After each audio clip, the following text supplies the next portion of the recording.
विशृंखलित नाटक अधिवास पंडित विशृंखलित नाटक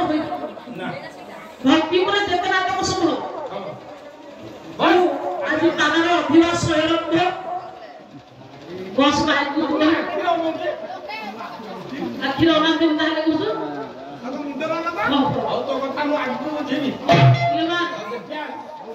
रुक्मिणी करुणा प्रबंध पूर्णचंद्र जदुमणि महापात्र पंडित छाप संस्कृति साहित्य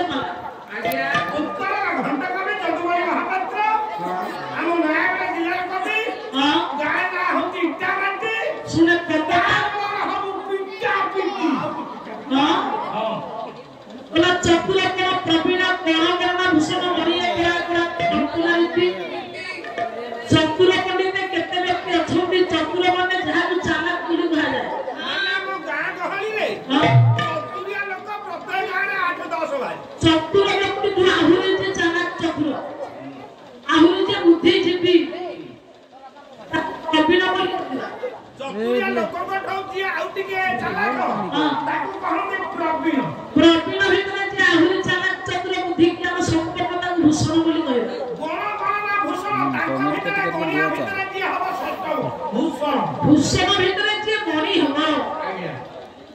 सेई पंडित वास्तव में ज्ञानी गुणी संत से पई पंडित चतुर हो प्रवीण हो भूषण हो कि मणि हो चारोटी सत्य जेहेतु पंडित साहित्य ईश्वरंकर पवित्र रस को सुनिबार 4 वर्ष पंडित मानकर कथा कह जाय छै कवि लिखिले ताप अपना तरणी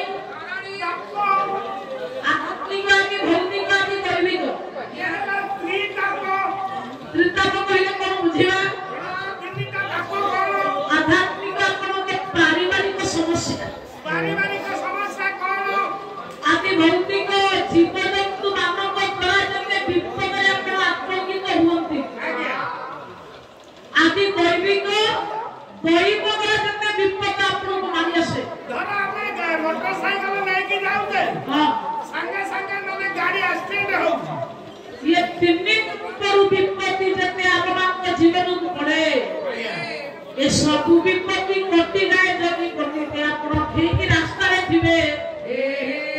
ताप आपका तरणी कइले ती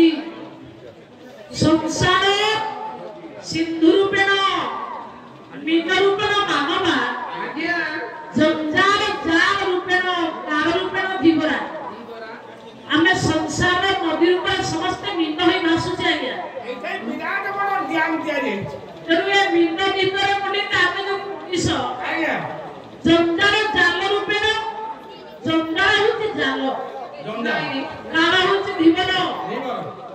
नु पंडित केते बेले कार आसी कहा ऊपर जाल पकेबो सेमिति किछि कहियो जे सेथि पई तापवा पंड तरणी ताप बंचिबा पई तोते भगवान के पदरे आश्रम लागू पड़िबा विदर्भ वसुधा पूर्ण सुधा विदर्भ राज्य आसिला पने गोटे टॉपिक नाटक को लेगी जिबा हे मोर पंडिते कृष्ण रुक्मिणी को वर्णन आज्ञा यदि सुभद्रा परिणय हुए आज्ञा आज्ञा रुक्मिणी परिणय हुए द्रौपदी स्वयंवर मां सीता का स्वयंवर हुए तांकर हैला स्वयंवर हां यांकर हैला परिणय परिणय आले पंडित आसुक आज्ञा कृष्ण रुक्मिणी को विवाह के भक्ति रंगसरे एक सुंदर नाटक आज्ञा आले विक्रम वसुधापूर्ण सुधा विधि राज्य ना होची पंडित मंडली विदर्भ कटक गोटे राज्य आसिला ना हैला विदर्भ कटक राजा है भीष्मक रानी कोलावती रानी कोलावती राजा और रानी पंडित मंडली का धार्मिक पुरुष धार्मिक कांति राज आपनकर विश्वनाथ भगवान रुक्मिणी करुणा में देखिले बोला स्नेह प्रजा रत्न रत्नवर्ण महान स्थापित चरित्र में तो लाभित भूमि को किराती गया हीरो प्रभु भीष्म को नाम दियो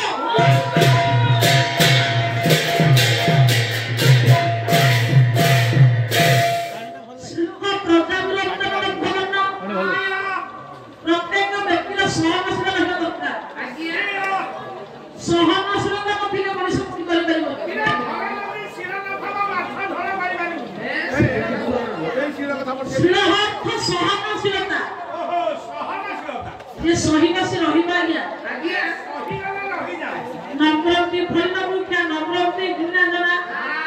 मुखंत्र शुष्क काष्ठ भगवत वचन बोलते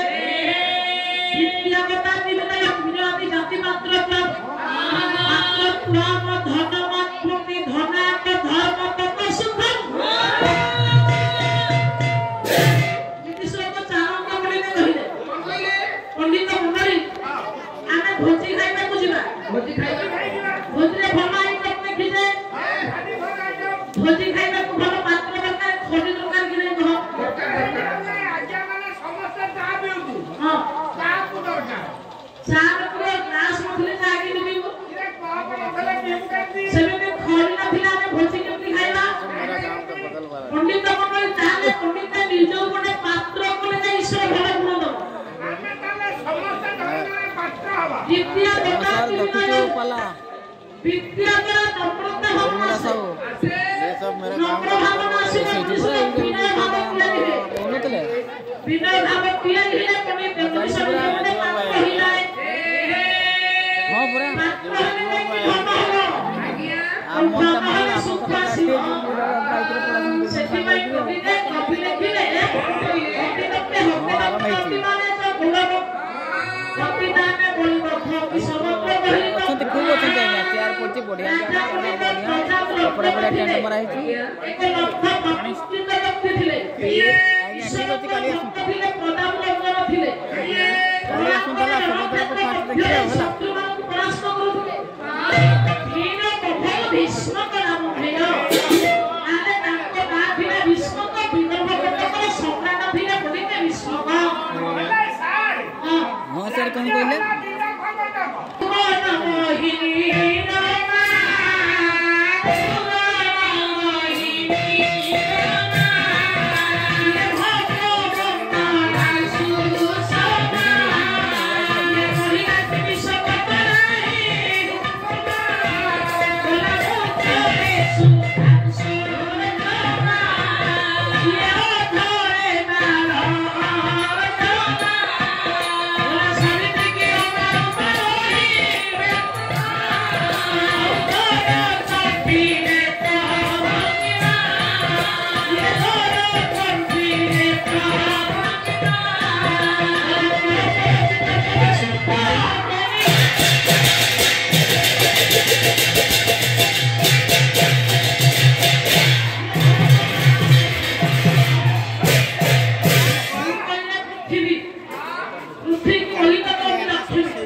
ରାଜା ଭଲ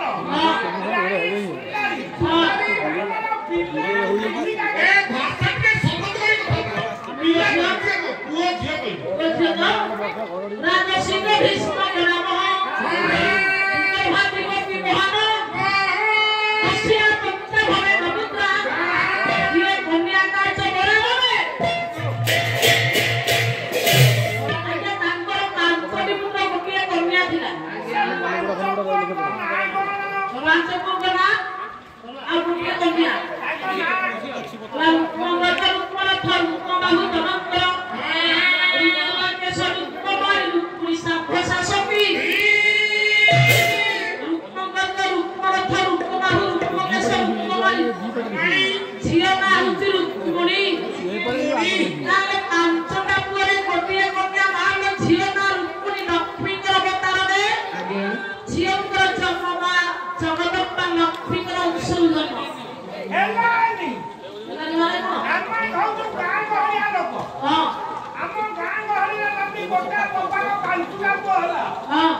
सुवर्ण का युक्त शरीर